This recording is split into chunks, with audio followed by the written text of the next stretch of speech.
Radio Chesterton. Bienvenidos. Gilbert K. Chesterton nació un viernes 29 de mayo de 1874. Su vida estuvo llena de muchas aventuras. Murió un domingo 14 de junio de 1936. La sociedad de Gilbert Keith Chesterton, la sociedad americana, tiene este hermoso lema en su página web: renovar el mundo a través de la alegría cristiana y del sentido común. Chesterton habla del hombre común al hombre común y del sentido común. Va en defensa del pobre, de la familia, de la belleza y especialmente del cristianismo y la fe católica. Sus escritos respiran actualidad que a pesar del tiempo no dejan de inyectar una gota de humor en un mundo con crisis de esperanza. Radio Chesterton. Tenemos el gusto de presentarles un texto del libro Hombres que vuelven a la iglesia sobre Chesterton, ¿por qué me convertí al catolicismo? El texto está tomado de Hombres que vuelven a la iglesia de Lampin, el apellido Severín, el nombre del autor de este texto, editado por Espesa, Madrid, 1949. ¿Por qué me convertí al catolicismo? Gilbert K. Chesterton. Visconti, sobresaliente como periodista, poeta, político, filósofo, orador y autor de importantes obras. En 1922 se convirtió al catolicismo, siendo desde entonces celoso defensor de la fe católica y de la ortodoxia cristiana. Ya en 1908 había publicado su Ortodoxia, Apología en prosa de la fe católica, y 2 años después, en 1910, la novela simbólica The World and the Cross, La esfera y la cruz. Chesterton es enemigo tan acérrimo del capitalismo como del socialismo.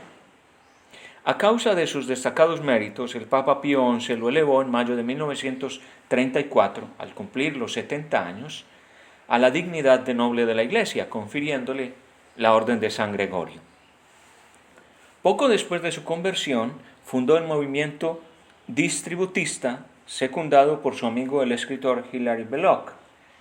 Para fomentarlo, creó el semanario Hecate's Weekly, colaborando en él una sección de jóvenes intelectuales católicos. Fue eterno contrincante de Bernard Shaw, cuya amistad, sin embargo, cultivaba en privado. En 1909 escribió una de las mejores biografías sobre él. Escribió también la del poeta Browning, una de sus obras maestras, y las de Chaucer, Stevenson, Cobbett, San Francisco de Asís y Santo Tomás de Aquino. 2 meses antes de morir había terminado la suya propia. Sus libros de poemas son numerosísimos. Sus 2 novelas más famosas, El hombre que fue jueves y El padre Brown, están traducidas al castellano, como también La esfera y la cruz. Igualmente se han traducido su Ortodoxia y algunos poemas, entre ellos Lepanto. Viajó por Italia, Irlanda y América, escribiendo sobre las impresiones recibidas en cada uno de estos países. Consagró toda su vida a la literatura, dedicándose a ella por completo desde los 20 años. Antes había estudiado dibujo. Por parte de su madre tenía sangre francesa. Se casó a los 25 años y murió el 14 de junio de 1936. Era domingo. Aunque solo hace algunos años que soy católico, sé sin embargo que el problema, porque soy católico, es muy distinto del problema, porque me convertí al catolicismo. Tantas cosas han motivado mi conversión y tantas otras siguen surgiendo después. Todas ellas se ponen en evidencia solamente cuando la primera nos da el empujón que conduce a la conversión misma. Todas son también tan numerosas y tan distintas las unas de las otras que al cabo el motivo originario y primordial puede llegar a parecernos casi insignificante y secundario. La confirmación de la fe, vale decir, su fortalecimiento y afirmación, puede venir tanto en el sentido real como en el sentido ritual después de la conversión. El convertido no suele recordar más tarde de qué modo aquellas razones se sucedían las unas a las otras, pues pronto, muy pronto, este sinnúmero de motivos llega a fundirse para él en una sola y única razón. Existe entre los hombres una curiosa especie de agnósticos, ávidos escudriñadores del arte que averiguan con sumo cuidado todo lo que en una catedral es antiguo y todo lo que en ella es nuevo. Los católicos, por el contrario, otorgan más importancia al hecho de si la catedral ha sido reconstruida para volver a servir como lo que es decir, como catedral. Una catedral, a ella se parece todo el edificio de mi fe, de esta fe mía que es demasiado grande para una descripción detallada, y de la que solo con gran esfuerzo puedo determinar las edades de sus distintas piedras. A pesar de todo, estoy seguro de que lo primero que me atrajo hacia el catolicismo era algo que en el fondo debería más bien haberme apartado de él. Estoy convencido también de que varios católicos deben sus primeros pasos hacia Roma a la amabilidad del difunto señor Kensit. El señor Kensit, un pequeño librero de la City, conocido como protestante fanático, organizó en 1998 una banda que sistemáticamente asaltaba las iglesias ritualistas y perturbaba seriamente los oficios. El señor Kensit murió en 1902 a causa de heridas recibidas durante uno de esos asaltos. Pronto la opinión pública se volvió contra él, clasificando como Kensington Press a los peores panfletos antirreligiosos publicados en la Inglaterra contra Roma, panfletos carentes de todo juicio sano y de toda buena voluntad. Recuerdo especialmente ahora estos dos casos. Unos autores serios lanzaban graves acusaciones contra el catolicismo y, cosa curiosa, lo que ellos condenaban me pareció algo precioso y deseable. En el primer caso, creo que se trataba de Horton y Hawking, se mencionaba con estremecido pavor una terrible blasfemia sobre la Santísima Virgen de un místico católico que escribía: todas las criaturas deben todo a Dios, pero a ella hasta Dios mismo le debe algún agradecimiento. Esto me sobresaltó como un son de trompeta y me dije casi en voz alta: ¡qué maravillosamente dicho! Me parecía como si el inimaginable hecho de la encarnación pudiera con dificultad hallar expresión mejor y más clara que la sugerida por aquel místico siempre que se la sepa entender. En el segundo caso, alguien del diario Daily News, entonces yo mismo era todavía del Daily News, como ejemplo típico del formalismo muerto de los oficios católicos, cito lo siguiente. Un obispo francés se había dirigido a unos soldados y obreros cuyo cansancio físico les volvía dura la asistencia a misa, diciéndoles que Dios se contentaría con su sola presencia y que les perdonaría sin duda su cansancio y su distracción. Entonces yo me dije otra vez a mí mismo: ¿qué sensata es esa gente? Si alguien corriera 10 leguas para hacerme un gusto a mí, yo le agradecería muchísimo también que durmiera enseguida en mi presencia. Junto con estos dos ejemplos, podría citar aún muchos otros procedentes de aquella primera época en que los inciertos amagos de mi fe católica se nutrieron casi con exclusividad de publicaciones anticatólicas. Tengo un claro recuerdo de lo que siguió a estos primeros amagos. Es algo de lo cual me doy tanta más cuenta cuanto más desearía que no hubiese sucedido. Empecé a marchar hacia el catolicismo mucho antes de conocer a aquellas dos personas excelentísimas a quienes a este respecto debo y agradezco tanto: al reverendo padre John O'Connor de Bradford y al señor Hilary Belloc. Pero lo hice bajo la influencia de mi acostumbrado liberalismo político. Lo hice hasta en la madriguera del Daily News. Este primer empuje, después de debérselo a Dios, se lo debo a la historia y a la actitud del pueblo irlandés, a pesar de que no hay en mí ni una sola gota de sangre irlandesa. Estuve solamente 2 veces en Irlanda y no tengo ni intereses allí ni sé gran cosa del país.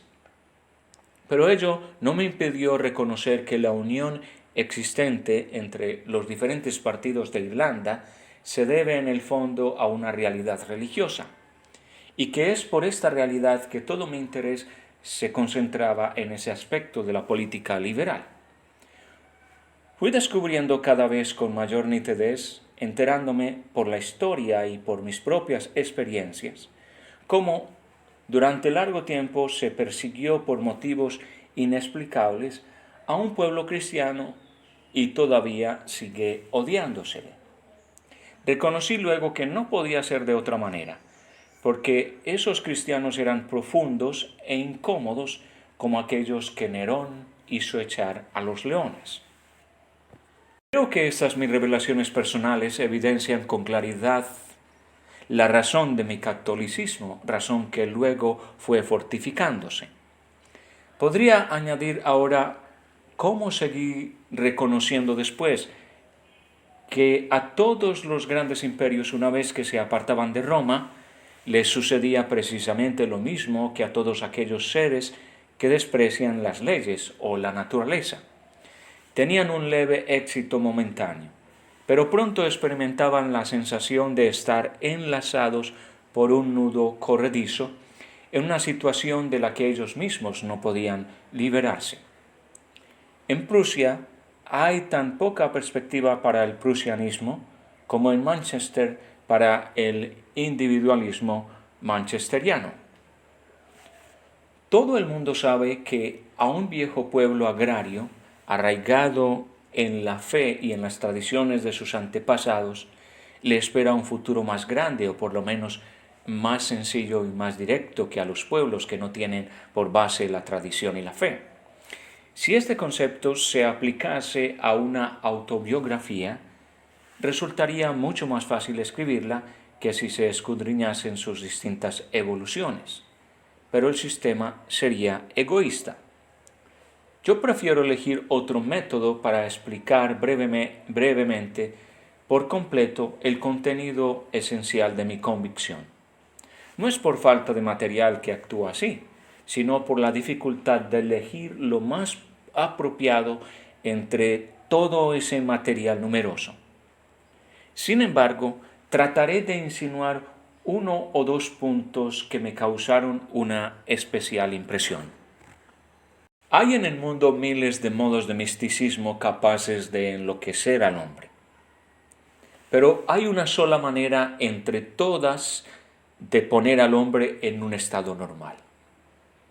Es cierto que la humanidad jamás pudo vivir un largo tiempo sin misticismo. Hasta los primeros sones agudos de la voz helada de Voltaire encontraron eco en Cagliostro. Ahora la superstición y la credulidad han vuelto a expandirse con gran vertiginosa rapidez, que dentro de poco el católico y el agnóstico se encontrarán lado a lado. Los católicos serán los únicos que con razón podrán llamarse racionalistas. El mismo culto idolátrico por el misterio empezó con la decadencia de la Roma pagana, a pesar de los intermezos de un Lucrecio o de un Lucano. No es natural ser materialista ni tampoco El serlo da una impresión de naturalidad. Tampoco es natural contentarse únicamente con la naturaleza. El hombre, por lo contrario, es místico. Nacido como místico, muere también como místico, sobre todo si en vida ha sido un agnóstico.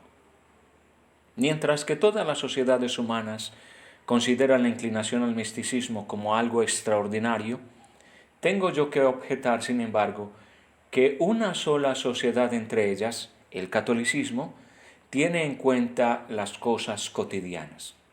Todas las otras las dejan de lado y las menosprecian.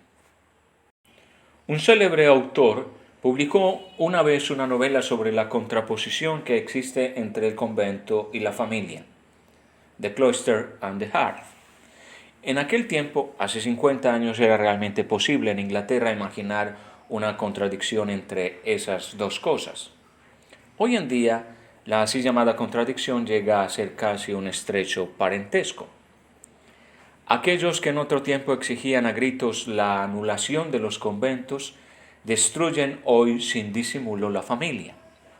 Este es uno de los tantos hechos que testimonian la verdad siguiente, que en la religión católica los votos y las profesiones más altas y menos razonables, por decirlo así, son sin embargo los que protegen las cosas mejores de la vida diaria. Muchas señales místicas han sacudido el mundo, pero una sola revolución mística lo ha conservado. El santo está al lado, lo superior es el mejor amigo de lo bueno. Toda otra aparente revelación se desvía al fin hacia una u otra filosofía indigna de la humanidad, a simplificaciones destructoras, al pesimismo, al optimismo, al fatalismo, a la nada y otra vez a la nada, al nonsense, sin sentido, a la insensatez.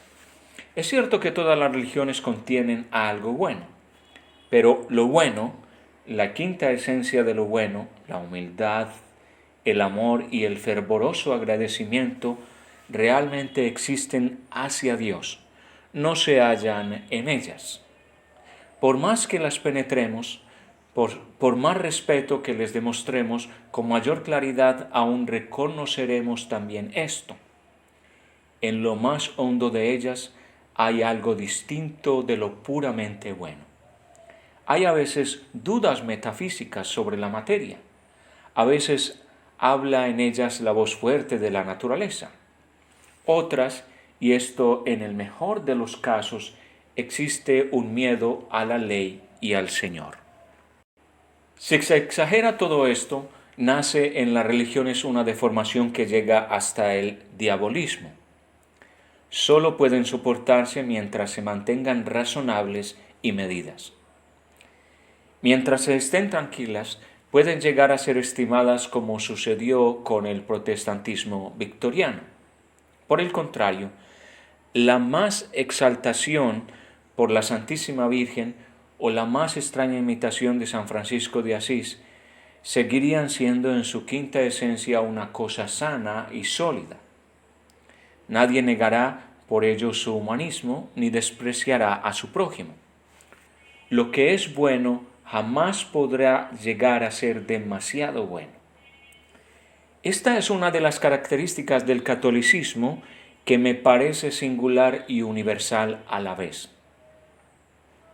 Esta otra le sigue. Solo la Iglesia Católica puede salvar al hombre ante la destructora y humillante esclavitud de ser hijo de su tiempo. El otro día, Bernard Shaw expresó el nostálgico deseo de que todos los hombres vivieran 300 años en civilizaciones más felices. Tal frase nos demuestra cómo los santurrones solo desean, como ellos mismos dicen, reformas prácticas y objetivas. Ahora bien, esto se dice con facilidad, pero estoy absolutamente convencido de lo siguiente. Si Bernard Shaw hubiera vivido durante los últimos 300 años, se habría convertido hace ya muchísimo tiempo al catolicismo. Habría comprendido que el mundo gira siempre en la misma órbita y que poco se puede confiar en su así llamado progreso. Había visto también cómo la Iglesia fue sacrificada por una superstición bíblica y la Biblia por una superstición darwinista. Y uno de los primeros en combatir esto y estos hechos hubiera sido él. Sea como fuere, Bernard Shaw deseaba para cada uno una experiencia de 300 años.